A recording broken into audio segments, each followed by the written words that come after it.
while winter chills the air outside. Two intellectuals inside an old candle-lit library debate their respective opinions concerning truth and governance.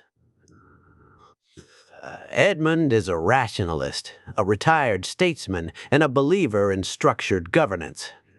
Raphael is a dissident philosopher, cynical and unrelenting in his position. Let's listen to Edmund and Raphael discuss a topic that is as relevant today as it was in the past. Raphael, considering what you've told me so far, I think your views are a bit cynical. You seem to want to dismantle government's claim to truth. But what then remains? Power without principle? Policy without reason? Reason, Edmund, is not immune to distortion. As Simone Weil wrote, the need for truth is more sacred than any other need. But governments often trade the need for truth for convenience.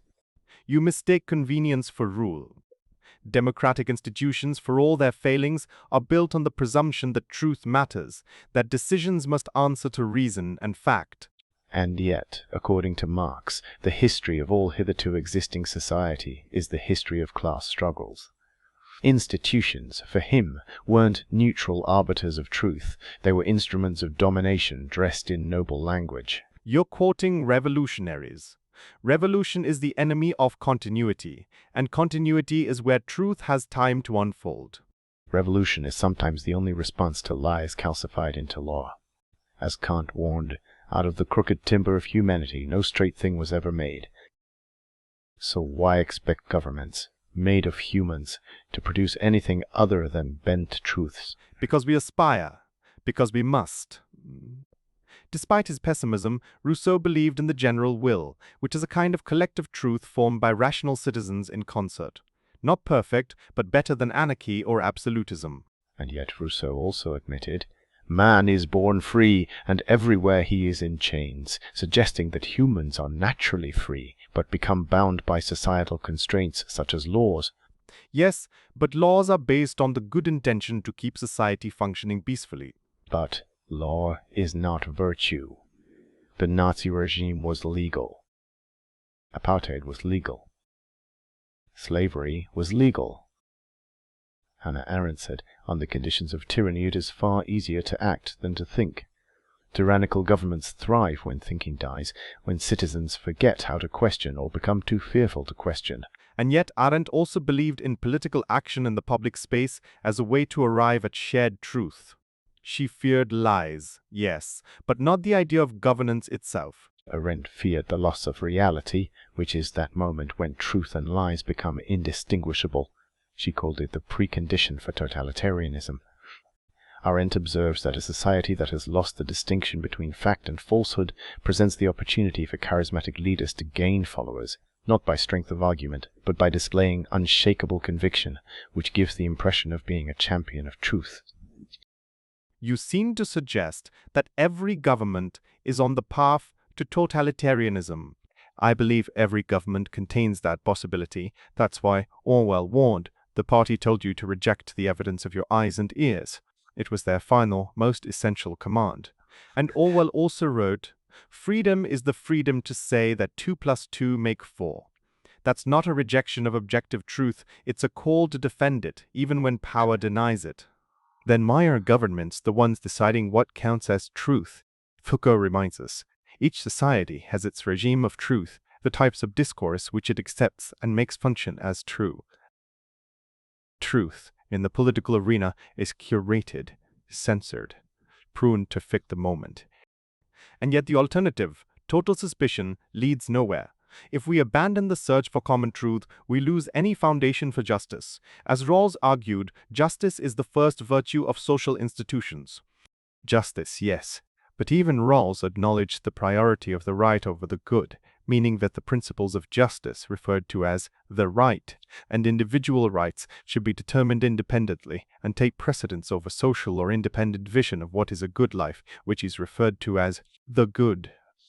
Rawls believed that the state should not determine what a good life is, that the definition of a good life should be is left to the individual so long as others are not harmed. When the state decides what a good life should be, laws are bent to that definition, which often come into conflict with the will and even the needs of the people. When the state is accepted as the decider of truth, the state can impose its definition of what is a good life and, worse, enforce that definition using the powers of the government. Then what do you propose? Eternal critique? Perpetual deconstruction? There must be moments, elections, laws, constitutions, where we agree that something is truth, even if only provisionally. I propose vigilance. I propose what Camus called revolt as the only coherent philosophical position. Not violent revolution, but a refusal to accept the comfortable lie. But governments must act. Policy demands clarity. Decisions must be made. Leaders cannot live in ambiguity. And that's precisely why we must not trust leaders to be the sole arbiters of truth. As Machiavelli said, it is necessary for a prince to learn how not to be good. Power bends truth. It's up to citizens to unbend it. Perhaps that's true. But even Thucydides, chronicling the brutality of war, believed in the record that history could serve truth even through blood. He wrote, "What was done shall be remembered." But will it be remembered honestly, or will it be rewritten? Or, well, again, who controls the past controls the future.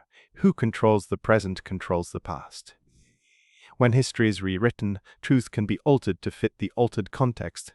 Indeed, the truth must be rewritten to restore a logical balance with the altered history so as to reduce detection of the alteration. The goal, or at least the outcome, is that detection of falsehoods that might have been detected by historical references is weakened or completely crippled. So what remains? If power can alter truth, and truth is power, and power is dangerous, then what are we to build with? The courage to question. Refining the ability to detect deception. Protecting an inner voice that refuses to be silenced. When we understand the tactics of those who wish to deceive, we are ultimately less deceived, which staves off the erosion of our inner sense of truth. It is in that state that we are better able to serve as guardians of independent thinking. The 1658 notes of Blaise Pascal had a passage that said, "Truth is so obscure in these times, and falsehood so established, that, unless we love the truth, we cannot know it." It seems that the struggle between truth and falsehood has been going on for a long time. Yes, perhaps from the moment humans became self-aware. As Pascal was inferring, we can love truth and still not recognize it. But the goal of loving the truth is a good way to find it. Yes, I very much agree with you, Raphael. Fact-based truth is immutable. It's the perception of truth that is pliable. By changing perception, facts become irrelevant, they become disposable, they become distrusted. When we assign credibility to a claim of a truth based only on how we perceive it, we become vulnerable to those who mold the narrative to serve their agenda. When perception is won over, even facts can appear to support the newly installed perception.